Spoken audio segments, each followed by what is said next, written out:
নমস্কার। আজ আমরা ডক্টর চিন্ময় পালের লেখা মহাকাশ অনুসন্ধানের ভবিষ্যৎ নিয়ে একটু গভীরে আলোচনা করব। বোঝার চেষ্টা করব আমরা মানবজাতি কেন মহাকাশের দিকে এত ঝুঁকছি, কিভাবেই বা এই অভিযানগুলো হচ্ছে, আর সামনে কি আছে। চলুন শুরু করি। অবশ্যই মহাকাশ অভিযানের পেছনে কিন্তু কারণ অনেক। একটা তো হলো নিজেদের উৎস জানা, আমাদের এই সৌরজগৎ কিভাবে তৈরি হলো, এর গঠনটা ঠিক কেমন।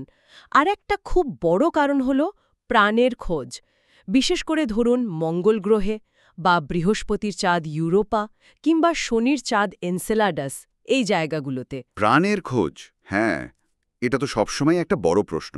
একদম। তাছাড়া মহাবিশ্বের কত রহস্য এখনও অজানা, সেগুলো জানার একটা তীব্র ইচ্ছে তো আছেই।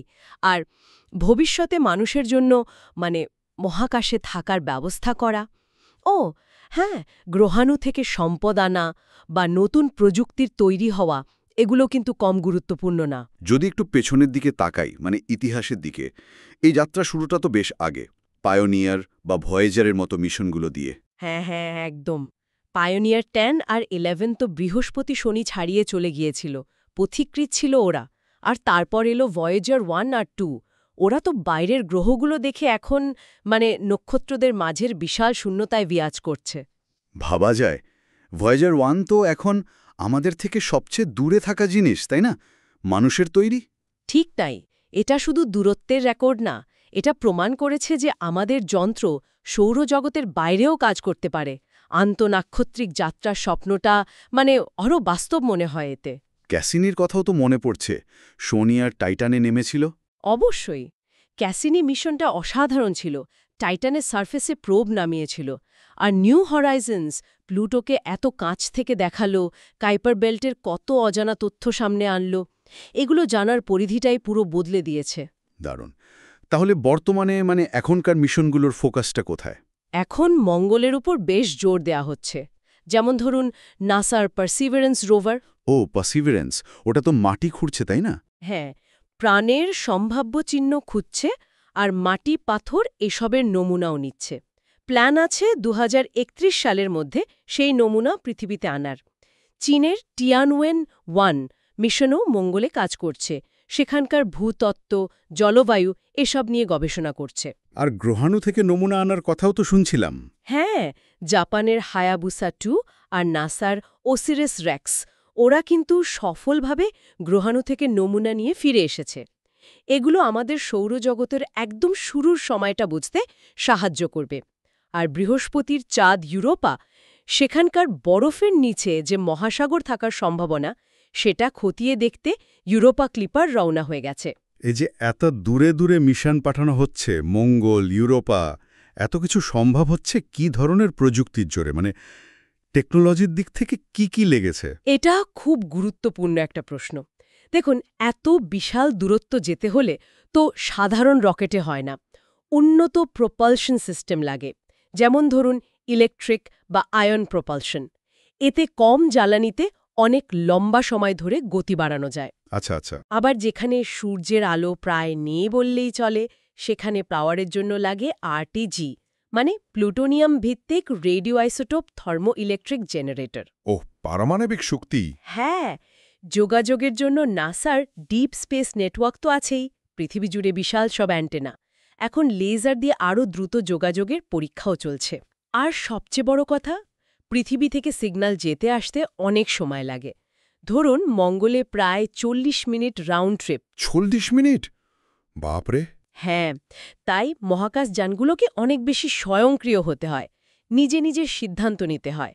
এখানেই আর্টিফিশিয়াল ইন্টেলিজেন্স বা এআই এর ভূমিকা বাড়ছে। বুঝলাম, কিন্তু এত সব প্রযুক্তির পরেও নিশ্চয়ই অনেক চ্যালেঞ্জ আছে, বাধা বিপত্তি।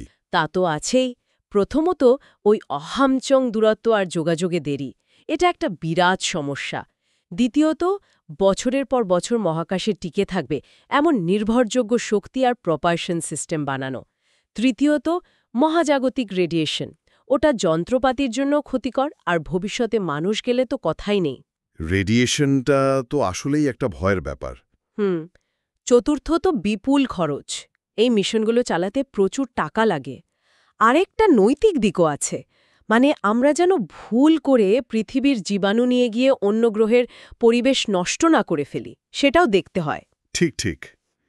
এত চ্যালেঞ্জ সত্ত্বেও তো কাজ থেমে নেই, বরং ভবিষ্যৎ পরিকল্পনাগুলো আরও রোমাঞ্চকর লাগছে। এখন কোন দিকে এগুচ্ছি আমরা? একদমই। গতি বরং বাড়ছে। মঙ্গলে মানুষ পাঠানোর প্রস্তুতি তো চলছে পুরোদমে। নাসার আর্টেমিস প্রোগ্রাম প্রথমে চাঁদে যাচ্ছে, তারপর মঙ্গল। স্পেস এক্সের স্টারশিপ তো সরাসরি মঙ্গলকেই টার্গেট করেছে। স্পেস এক্স তো পুরো খেলাটাই বদলে দিচ্ছে, তাই না? খরচ কমানোর দিক থেকে। ঠিক তাই। বেসরকারি সংস্থাগুলো আশায় খরচ কমছে, নতুন নতুন মিশনের পরিকল্পনা হচ্ছে। ইউরোপা ক্লিপার বা টাইটানের জন্য ড্রাগনফ্লাই মিশন, এগুলো প্রাণের সন্ধানে নতুন দিগন্ত খুলে দিতে পারে। আন্তর্জাতিক সহযোগিতাও বাড়ছে। আর্টেমিস অ্যাকর্ডসের মতো উদ্যোগ বিভিন্ন দেশকে একসাথে আনছে। এমনকি নক্ষত্রদের জগতে পাড়ি দেওয়ার কথাও ভাবা হচ্ছে, যেমন ব্রেক থ্রু স্টারশট। সব মিলিয়ে তাহলে বলা যায় মহাকাশ অভিযানটা আসলে মানুষের অজানাকে জানার যে একটা অদম্য কৌতূহল, তারই প্রকাশ। নিঃসন্দেহে। ভয়েজার থেকে পারসিভারেন্স, প্রত্যেকটা মিশন আমাদের জ্ঞান আর প্রযুক্তির সীমানাকে আরও এগিয়ে নিয়ে গেছে। অনেক বাধা আছে ঠিক, কিন্তু মানুষ হিসেবে এগিয়ে চলার যে তাগিদ, সেটাই হয়তো সবচেয়ে শক্তিশালী। মঙ্গলে মানুষের পা রাখা বা অন্য কোথাও প্রাণের সন্ধান পাওয়া, এই সম্ভাবনাগুলো আসলেই এক অসাধারণ ভবিষ্যতের দিকে ইশারা করছে। তবে শেষ করার আগে একটা জিনিস ভাবনার জন্য রেখে যাই।